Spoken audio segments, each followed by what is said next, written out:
All right, I'm here on a Wednesday, day two of Dave going solo. It's like my video journal. I'm talking into the screen. You guys are probably just getting the audio version of this, but nonetheless, I'm here. Andy's off vacationing. If you haven't been following Andy on Threads, please do. He had some pretty cool stories happen this week so far as he continues to pummel me on the Dallas Cowboys debacle and the Lions won pride. Gee, fuck's sake. In any event, it's me again. Follow Andy because he had a cool event happen, and we will have him tell some of these stories. It's gonna be good because Andy and I are gonna meet up in person for the first time, I guess, in a year and a half. This coming weekend, he's going to be flying into Charlotte, so it'll be fun to catch up with him, if I haven't told you that already. All right, so we're going to get into 3 topics today. I've seen some weird shit already, just to tell you as I'm preparing for this episode. Usually Andy helps me with a lot of the topics, and so I just have to guide us through and provide my opinion that nobody really cares about. But so I've had to do a lot of this work myself this week, and it's coming up with topics is kind of challenging. But nonetheless, I've got a couple areas to go to today. Probably hit some standard themes, but just some weird shit happening, and I just want to talk through it. So I'm going to start the timer for first segment number 1. We have to talk NFL because a lot of things happened yesterday. A lot of things could happen, continue the rest of this week. Mostly the 2 big trades for wide receivers in the NFL. Amari Cooper going from Cleveland, where it's just been an utter disaster, and helping out where he God, see, this is, I've already not prepared myself enough because I know where Amari Cooper is going, but now I don't know where Amari Cooper is going, and so but Cooper's been traded. We also had Davante Adams is going to join his buddy Aaron Rodgers, at the Jets. So Cooper is going, Cooper is going to the Bills where they much needed wide receiver help, and Davante Adams is going to the Jets. Extremely important for the Jets, especially since Aaron Rodgers takes to criticizing his wide receivers. I'm kind of split on this. I mean, Davante Adams is still capable of having a lot of great years. Or another great year or two. He had a great season last year playing with really subpar quarterbacks. He's playing with a 41-year-old Aaron Rodgers, who is much different than the late 30s Aaron Rodgers he was playing with in Green Bay. So is this going to matter really in the end of the day? Yeah, I think it gives them another weapon, but it's going to be a challenge, I think, for the Jets. I don't think they're necessarily all that great. The division is what it is. They should be able to beat Miami, especially without Tua. They should be able to beat the Patriots, as bad as they are. They already lost to the Bills. Could they beat the Bills in a rematch in New York? It's possible. So much to see on this Davante Adams trade. I'm not sure what everybody thinks about just his stance about, he wanted to go play with the Raiders and he wanted to go play with Derek Carr. He chose Derek Carr over Aaron Rodgers in Green Bay. And now we're expected to think this is going to be some sort of magical reunion. I mean, he realize that Derek Carr wasn't as good as a Hall of Famer Aaron Rodgers, as much as Andy hates to think about Aaron Rodgers being a good quarterback and a Hall of Fame quarterback. I mean, I don't know. I'm not sure I necessarily see this. Amari Cooper going to the Bills. Now, I think this is a significant upgrade because Amari Cooper is still a strong wide receiver. He still is putting up production. They have now an added weapon there to what was already a good team. I mean, they beat the Jets already. I mean, it wasn't a pretty win necessarily on Monday, but they pulled it out. So I think this is going to be a much better product for them. and a much better opportunity for the Bills than the Jets getting Davante Adams. Even though if you look at them individually, Davante's probably had the better career. I think Amari is more reliable. I think it's just going to be a better fit for them overall. So we'll see how that goes. The other piece of news that's getting a lot of play is whether or not Russell Wilson will start at quarterback for the Pittsburgh Steelers. Justin Fields' production has been going down ever since the beginning of the season. Now, I think obviously you can't argue with the Steelers where they're at, but they should have beat the Cowboys. Let's just be blunt about that.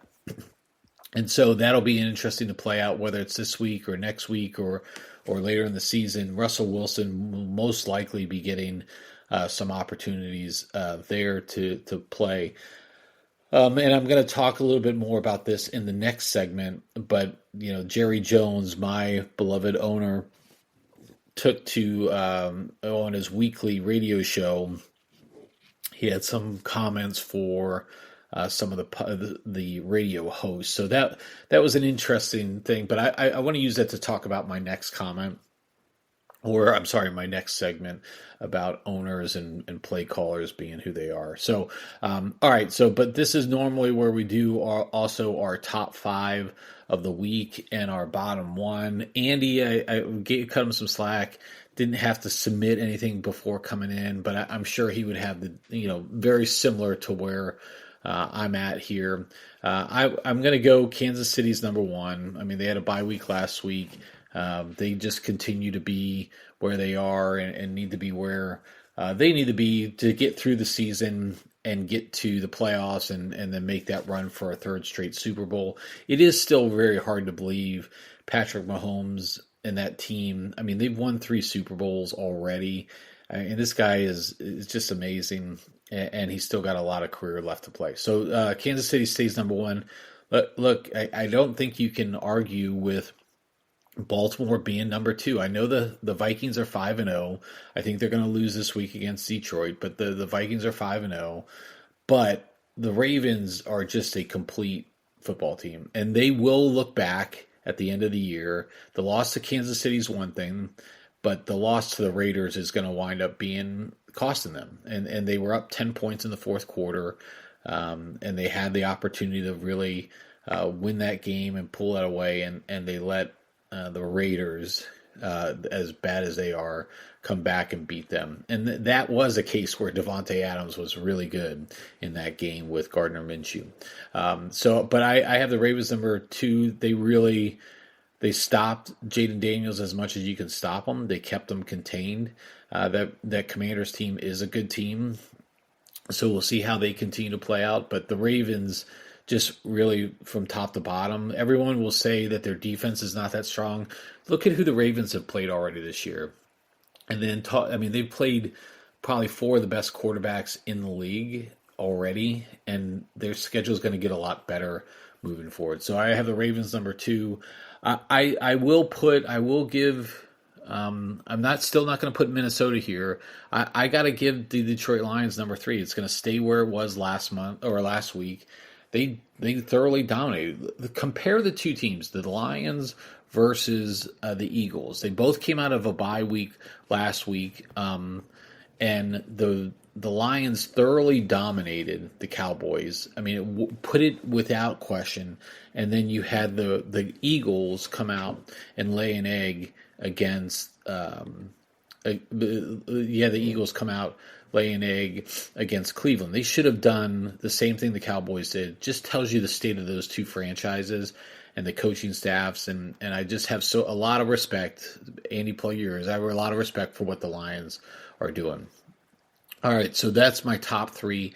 Then I will give the 5-0 Vikings their due. A huge game this week against the Lions. And then number 5, I am going to stick with the Commanders. So my 1 through 5 stay the same as last week. I think those teams are really starting to separate themselves. Houston is playing really well, but I just don't feel like they've really played anyone that I'm like, wow, that's a really good win. They've done what they've needed to do. They're 5-1. I think they're a strong team, but that is what it is. Okay, for last place teams, look, my son's going to hate this, but I got to go back with the Jaguars. The Panthers actually show a little signs of offense. The Jaguars have no offense. They have no. It is really bad, and the really scary part is they just paid Trevor Lawrence a lot of money so that they can be this bad. So it's either Trevor Lawrence is not going to be who they thought he was as a quarterback, and he can't do what they thought he could do, or you need to fire the coaches. And if they play New England this weekend, and if that doesn't work out, then you really got to be concerned on that front. And I'll be honest, if they don't beat the Patriots this week, Doug Peterson is not coming back on the same plane. Okay, let's jump to the next segment. So segment number 2, sticking somewhat on the NFL, but this is just, I think, owners in general, because there's this belief that because you've been successful in one part of your career, one part of your life, that somehow you're going to be a successful owner and you're going to be a successful manager of a team. I mean, you look at what happened in Oakland with the A's and the owner there, spendthrift, never really wanted to commit to anything. The stadium that they played in was awful, was a terrible negotiator, but he's got a ton of money, so he must be successful, right? Well, that's not always the case because he sucked as a professional sports owner. Look, Jerry Jones yesterday was on his radio talk show, and the talk show hosts were giving him a little bit of a hard time. I mean, and rightfully so. If you're media, you should be challenging a team that is underperforming. And Jerry Jones took offense to that and basically said, you won't have a job moving forward. And why can he say that? Why? Because Jerry Jones, as the owner of the Cowboys, he stacks everything in his favor. So that radio program, I can't speak this with absolute confidence, but somehow that radio program, in order for them to be able to have Jerry Jones on there, has got to have some sort of influence over who the hosts are. So if they don't like the question that it gets, Jerry just has to simply go back to the radio station and say, hey, you want Cowboys games on your station? Hey, you want to have this radio talk show? That's fine. These guys are not going to be on there. So that's the type of influence we have to be really concerned about when these owners who control so much and we think they're so successful really start getting called to the carpet. Then they start pulling these kind of things because they know, teams or they know cities need some of these resources for promoting their team and spurring economic investment in their area. The other part is like Jerry Jones, like very successful businessman, right? The Cowboys are one of the top, if they're not the number one, they're one of the top 2 or 3 professional sports teams in terms of total value. What he did with the Cowboy Stadium is unbelievable. It is a masterpiece. And what he's done, if you've ever been to Dallas and seen the stadium, it's a huge area. A lot of credit to Jerry Jones as a businessman. As a sports owner, he fucking sucks. And we shouldn't be allowed to say, hey, you're like that. Thanks for having your sports team that's valued at $7 billion. That's a lot of money for you. Doesn't mean anything for me. Why don't you spend a little of that on investing your team? And here we are. The Cowboys are in this space because they have an owner who successful in one part, not successful as a football player or as a football owner. You look in Carolina, David Tepper. Fucking disaster here in Carolina. Everyone cannot stand this guy. Hey, very successful fund manager, very successful, whatever he did in all his investments and everything. He's made a lot of money. Good for him. He's been able to buy the Carolina Panthers. Great for him. He cannot manage that team. Has brought chaos to that whole organization. And look at where they're at. They lost their they traded a number 1 draft pick for a bad miss. Now, look, people miss on quarterbacks a lot of times. And Bryce Young, who knows, he may still be salvageable, if not in Carolina. Maybe he gets traded or moved to another team. We've seen that resurgence happen. Look at Baker Mayfield. Look at Sam Darnold. It may take some time, but it can happen. So I'm not going to write Bryce Young off necessarily. But by doing all these things for what you feel like is going to be the franchise quarterback and you miss, now they're set back 2 to 3 years. I mean, this is it, and it's really painful. This team is really bad, and they were at one point they had a good record when they fired Josh Rule. They brought in Wiles to coach. He did a good job with them. They decided to go with Frank Reich to mentor a quarterback, and they just missed badly the fact that Frank Reich gets fired early in the middle of the year type of thing, and then they move on to a new coach, and here we are again. We're in another position. This coach has only been the coach, like an offensive coordinator for 1 year, had a really good year, and now we think he's going to be a head coach, which goes to my next part.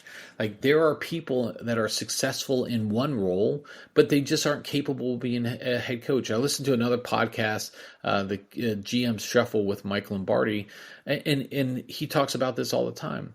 Look, you can be a great defensive coordinator, but in order to be a head coach, it's not about just you control the defense and you hire somebody to control the offense. You have to manage the whole organization. You have to manage every facet of that team. And some of these people who are great coordinators don't ever understand all the work that goes into it. It's the same thing. So, like, you get these great offensive coordinators. Look at Lincoln Riley, something that, a huge Penn State fan, everyone knows that. Penn State won last weekend, mostly because Lincoln Riley, an offensive guru, and look, hey, he put five quarterbacks in the NFL. Look at all these quarterbacks. He's a fucking disaster as a USC head coach, and nobody wants to call him out on it. In the last 21 games, he's 11-10 at USC. He should be fired. And against Penn State, they had 3 timeouts, 2 minutes left. All they had to do was kick a field goal, and they made it like 20 yards, and they wound up with an interception. He was a fucking disaster as a head coach, and he should be fired. But he's a great. Let's not confuse it. He's a great offensive genius. Can't do shit for the rest of that team. But that's where I think when you're successful in one aspect of football or life or any type of job, it doesn't mean you're going to be successful in other areas. And if you can't manage that, then you really put in jeopardize your teams. And I think owners really get enamored with, we got to have Lincoln Riley, we got to have this guy, we got to have that guy, and I tell you, it's just really challenging out there. And the one thing, I'll just wrap on this as the segment times me out, but you look at Ben Johnson with the Lions, a lot of opportunities last year, a lot of places that he could have gone. He chose not to go to those places. He chose not to go to the Commanders, and probably at the right, for the right reasons. He's a really good offensive coordinator, but that doesn't mean he's going to be a really good head coach. And you got to be selective when you pick these places, or you got to say, hey, look, maybe I'm just not head coach material. That's okay. That doesn't mean you're any less of a coach or any less of a value to the organization.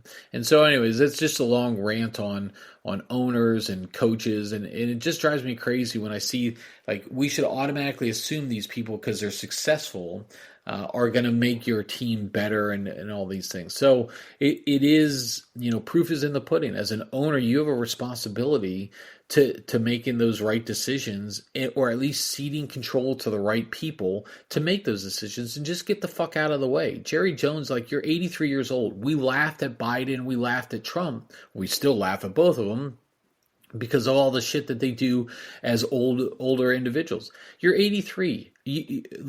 You shouldn't be expected to manage that team. And your son, by the way, he's fucking incompetent too. So let's just move on from this type of stuff. Hire some right people and move in there. That's my cowboy. I guess it's my subtle Cowboys rant at the end of it.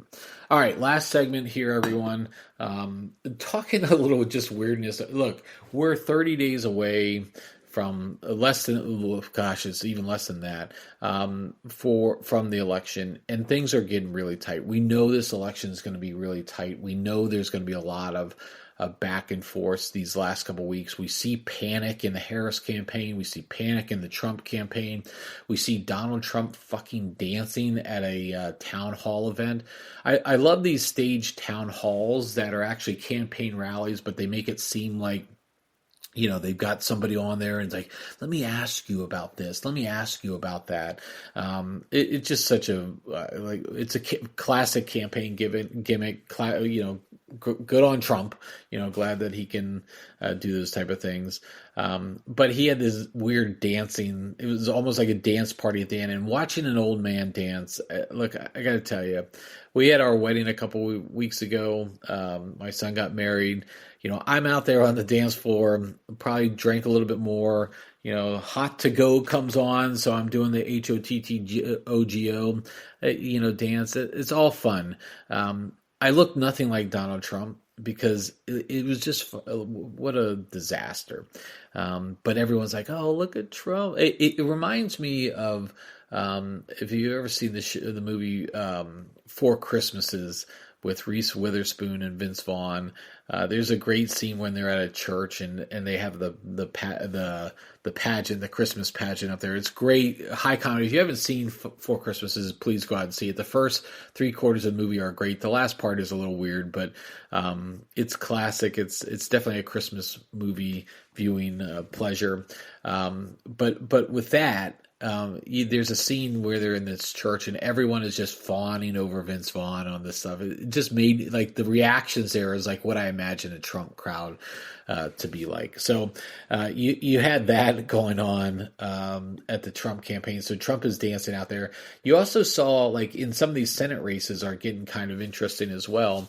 Ted Cruz is in a battle in Texas. It seems like Ted Cruz has been in battle every year that he's gone up, regardless. So a lot of people are not big fans of Ted Cruz, but he keeps getting elected, and good on him. But he was on Fox News recently and practically begging, not practically, he was outright begging for campaign donations. The Democratic machine of Chuck Schumer and George Soros are pumping money into Texas, and it's a 1-point race, and go to tedcruz.org to donate. At what point you're on national media and you're just trying to pump, to bring in more campaign dollars. Look, Ted Cruz has been in office long enough. If he can't run on his record and destroy his competition, then maybe it says more about what your record stands for, Ted, and less about trying to raise campaign funds, because people should be wanting to continue to give you money if they feel like you're doing the right things. The fact that your opponent is getting so much, yes, I get it. They're flooding you. They're trying to get you out, but there's a reason, because you're a fucking disaster as a senator. And again, like a lot of these individuals are, they get into office thinking one thing, and they just, what do they really do for you as an organization, or as a state and as a people? So found those kind of interesting to go, but I do think it is. This is going to be a really tight race.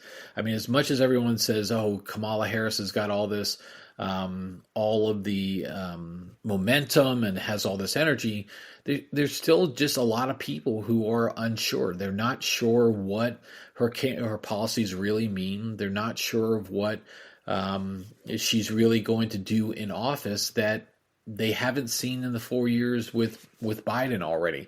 She is taking the steps. She's going on Fox News today, which is going to be interesting, to try to wider appeal, to make her appeal to more African American men, to be more open to the other side, to make it look like she's not ducking anything. So I think this is going to be really interesting to see how this goes.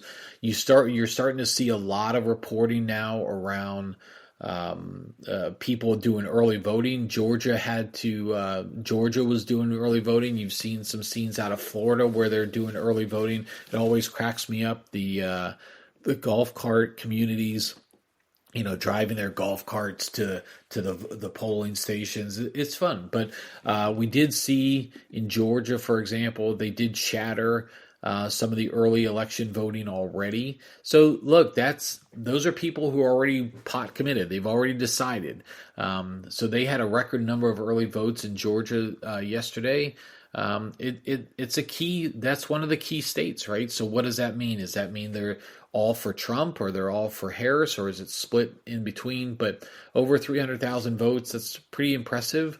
That's compared to 130,000 votes in 4 years ago. So this is one of those battleground states. There's 7 of them out there, and who wins the majority of those is going to win the elections. Georgia, North Carolina, Pennsylvania, Wisconsin, Michigan, Nevada, Arizona. A lot of these states are really important it's going to make the election a lot closer, or the deciding factor. I mean, I remember in the 90s, early 2000s, it was Ohio and Florida. Florida used to be a purple state, which was amazing because now it's so red. It's unbelievable. But you had a lot of those voting out there, and there was like 2 battleground states: Florida, or Ohio, and now it's 7 states that are really going to shift, and it's like under the like really tight margins all around. So a lot of stuff happening on the politics front. Be interested to see what Andy comes back with when he gets refreshed from all of that as well. So went through the 3 topics as we go through. So a lot of good stuff happening around. You can appreciate my rant in the middle. I'll come up with 3 more topics for Friday. Should be an interesting, fun time. I do want to just wrap on this. When it comes to talking about TV shows, I've caught up on Agatha all along. This is the Marvel show. It's a spinoff of the of WandaVision, which is obviously a spinoff from all the Marvel movies. But I was a little like, I wasn't sure how I felt about it from watching it, but I had nothing else to watch, so I turned it on. It's not too bad. It's a little freaky at times. Like I said, I'm not a big horror person. It's a little bit got those horror type of things to it. But overall, not too bad. I'm not having nightmares at night and not thinking about the Salem 7 or something like that. But I found it to be enjoyable. I think it wraps up tonight. So I'll probably watch that finale as well. But not a bad show. So if anybody's out there and is watching Agatha all along, please check it out, listen in, and so on. So with that, everyone, I am going to wrap up for today. Hope you enjoyed it. Please let me know what you're thinking.